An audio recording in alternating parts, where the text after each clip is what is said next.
Hello there, boils and ghouls. Tim here from GIZORAMA with our video review of Odallus, The Dark Call.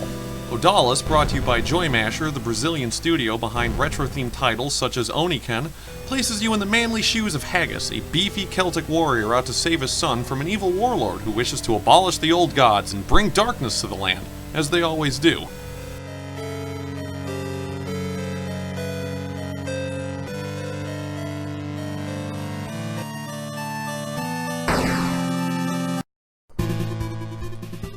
While the studio's previous title, Oniken, was a fun but bald-faced homage to vintage NES action titles like Ninja Gaiden and Shatterhand, Odallus takes a slightly more grim and measured approach. Cited by the developers being inspired by classics like the Castlevania series and Gargoyle's Quest, a personal favorite of mine, Haggis' adventure will take him through a vast and dismal landscape packed with fleshy monsters that would make Splatterhouse say, "Huh, that's kinda gross."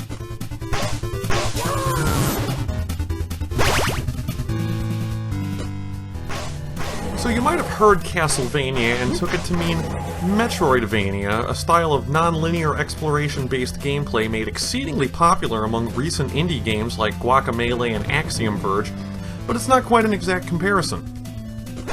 Odallus is more in common with the earlier Castlevania games like Simon's Quest and Dracula's Curse, wherein you explore a larger, non-contiguous environment laid out by a world map that gives you the ability to revisit previous levels with your new power set to find new secrets and alternate routes. As opposed to a Metroidvania, the backtracking is merely encouraged and not enforced, allowing less patient players the ability to find the tools they need to progress without going back over previous ground. Or, to put it more succinctly, it's kinda like if Super Mario World was filled with demons and replaced your cape with a spear.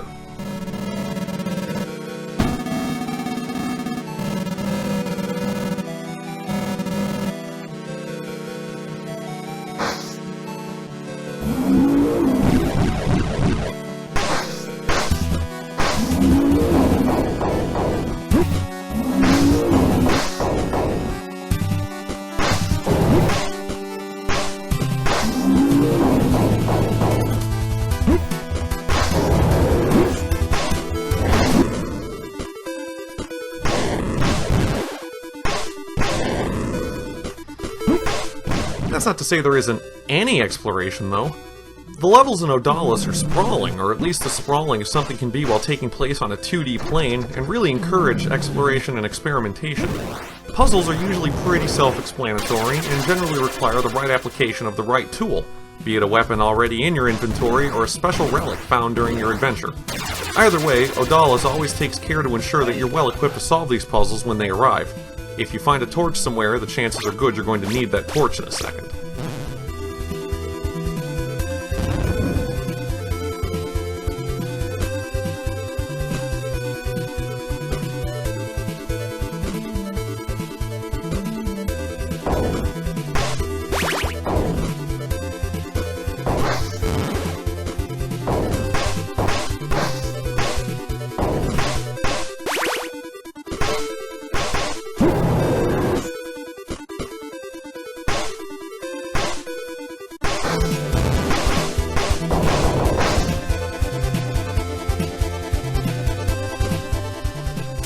But it isn't all just puzzles and platforming. Odallus really shines in its combat, which stands as some of the tightest and most well-designed since the actual heyday of 2D gaming.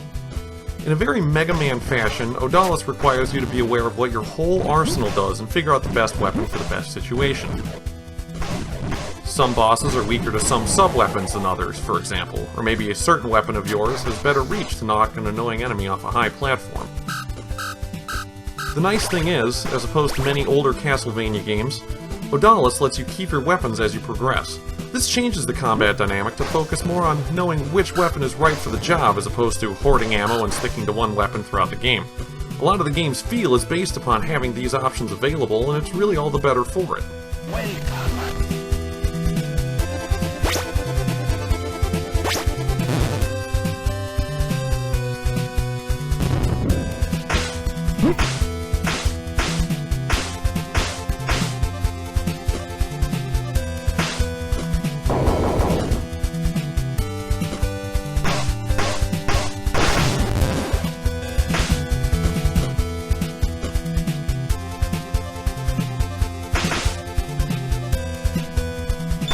Now, I'll admit I feel kind of weird about judging the graphics of a game that's obviously trying to be a throwback, but the artistry involved is worth mentioning. Odallus, much like Oniken, goes for a very intentional Nintendo-era look, down to the limited color palette and occasionally stiff animations.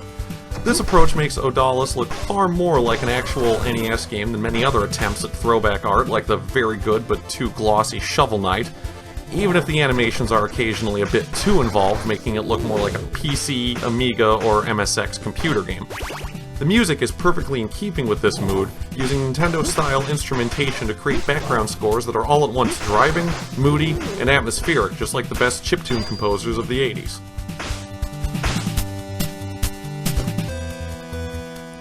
My problems with this game are precious few, and basically all of them are technology related. I did have 2 crashes to desktop during my time with Odallus, and while 2 crashes isn't nearly as bad as the issues encountered by some AAA big-budget PC games recently, it's still worth mentioning. Other than the crashes and the occasional graphical hiccup or sprite error, Odallus still ran like a champ in a variety of window sizes with any number of other programs still running in the background, and will likely run just fine on any modern or not-so-modern computer. So, should you play Odallus? If you have any fond memories of 8-bit action games, or if you just want a nice break from the era of 4K resolution and massive updates and patches, then Odallus is among the best offerings of the recent retro revival. It's not the most groundbreaking or innovative game ever, but it's very well made, perfectly challenging, and recalls the best of old Nintendo action games without being too derivative or referential. With all that said, I'm going to give Odallus the Dark Call a 4 out of 5.